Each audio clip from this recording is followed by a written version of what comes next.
New York City, and I'm here for jobcreation.us. We're traveling the country. This is our 13th city that we've come to. We pick up sound permits so we can practice our First Amendment right of public property. We're here today to talk to you about how you can create jobs and what you can do for America in terms of job creation. First thing I'd like to say is thank you to Addison Bourne for mixing in the sound today. He's done a great job for the last half hour or so. So without further ado, I'll talk to you about why we came to Minneapolis. Across the country, we have a serious problem. Although we don't seem to see it here in Minneapolis, there are millions and millions of people that are unemployed. Now, these people are not unemployed because they don't want to work. These people are not the people that you think might be begging you for a dime or a quarter. These are real people, real men, real women that want to work. They want to feel as if they have a purpose in this life, and they want to build America. Maybe they want to build it a little bit more than you do. Now, I've got a theory about why we have so much job destruction in this country, and why we don't have any job creation. And my theory goes like this. The things that are very obvious to us is the unemployment rate. Right now, I believe we're at about 9.7%. But that doesn't count the people that may still be looking for a job, but aren't counted anymore because they've been taken off of unemployment. Or the so-called people that have just given up looking for a job, which I don't believe that statistic. There are really probably about 17 to 20% of Americans that are unemployed. Too many of them are homeless as well. Now, jobcreation.us does not come to any town looking for anything, any type of handout. It comes with solutions. And the solutions are simple. We invite musicians to play on the street because we believe that creativity will bring this country back. We have plenty of desire in this country, and we have plenty of creativity. But it's my true belief that that creativity is mostly ignored. I'll talk about a subject today about what I feel is holding back America, and quite frankly, it comes from most of the people that ignore us and won't even take a brochure. I call those people the people from the pretty places with pretty faces. The people that want to not only ignore the problem, but think that they're excluded from the problem. This is something that we cannot tolerate as Americans, because America is about running an economy that provides the freedom to the rest of the world and to this country. I'm going to define how you can create a job. There's 4 ways to create a job in America. The first way is when the government spends stimulus money. And I explain it more simply this way. When they take money out of your left pocket and they put money in your right pocket. I don't think that's the most efficient way to create a job. The second way is a little bit more complex, and it goes like this. The government will adjust the monetary policy by raising interest rates or lowering interest rates. They will increase the money supply or decrease the money supply. This is how they manage an economy from a macro perspective.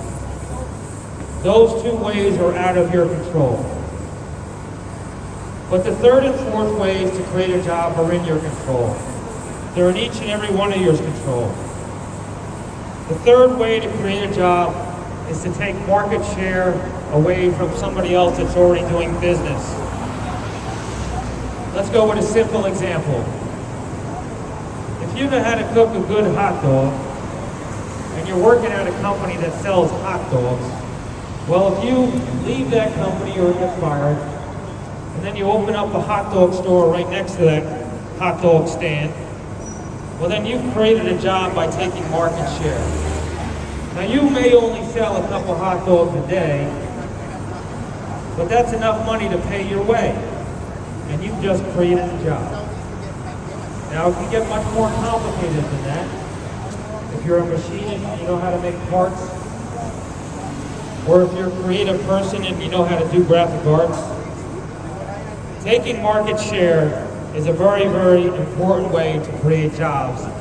And when people are exporting jobs overseas, you may want to think about starting a business here in America and being much more cost effective by taking market share. Now, the fourth way to create a job in America goes like this. You get very creative, you get very innovative. You invent. You become like Addison. You take something that exists, you mix it together, and you create something completely unique. The way Addison creates. That's called inventing or being innovative. That truly is the only way we can make the pie bigger in America. And that's something that I want you all to learn, is how to be inventive or to have faith in people that are inventive. If Addison goes home today, I hope his parents will say, Addison, I think you have a future with what you do, because it's really good. If you go home and you tell your wife that you have an idea, I would hope that she would be supportive of you. And second, I hope that you would be supportive of your neighbors. Because unless we're supportive of those people that are inventive, we will never get this country back up on its feet. Which leads me back to those pretty faces from pretty places. Those people that don't want to take the brochures from us as if we're selling something radical here besides capitalism. Now, we're talking about capitalism, all right. Capitalism, as Ayn Rand described, is the best way to provide freedom for America and the rest of the world. Capitalism, if it's done fairly, will definitely provide freedom.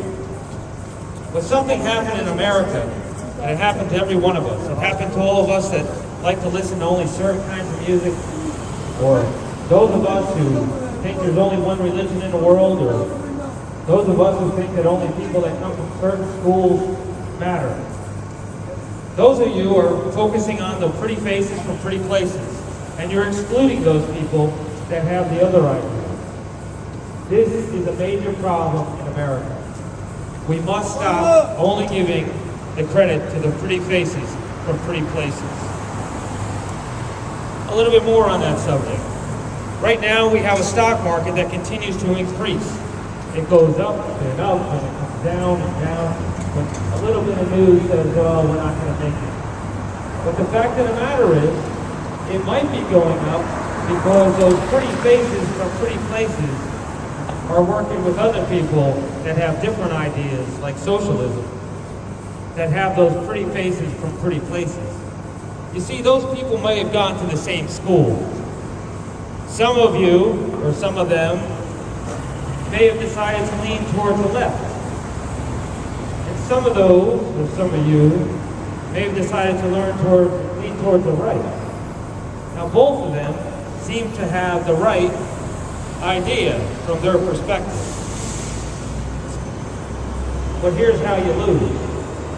What if the people on the left got together with the people on the right and said that, well, Americans are just too expensive. There's no need to have Americans working anymore. What if, and this is a big if, this is just a theory, what if we have a situation in this country in which people that own these big corporations, or the people that are operating the big corporations, might just think that Americans are too expensive and it's better to provide more social services. Because quite frankly, outside of Minneapolis and Wisconsin, there's a whole lot of displaced people.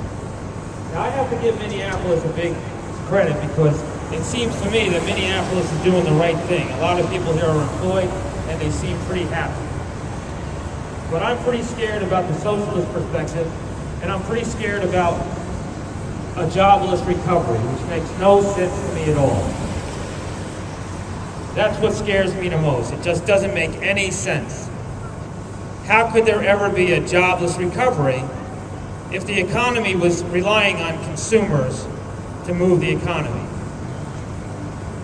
Well, if it's all about corporate profits and not employing Americans, and it's cheaper to have them receive benefits or just to keep their wages down and live with a certain amount of unemployment, that scares me to death. So how can we prevent that? I'll tell you what. Stick around and listen to Addison, an ultra-creative young man, and think about his talent and relate that to other industries. And you tell me, after you listen to Addison Born, that we don't have the fire of youth and the brilliance of creativity in America. Thank you. I'm Mark Nejma, jobcreation.us. I have one agenda: jobs for every American, for every person that came into this country that worked here for their job.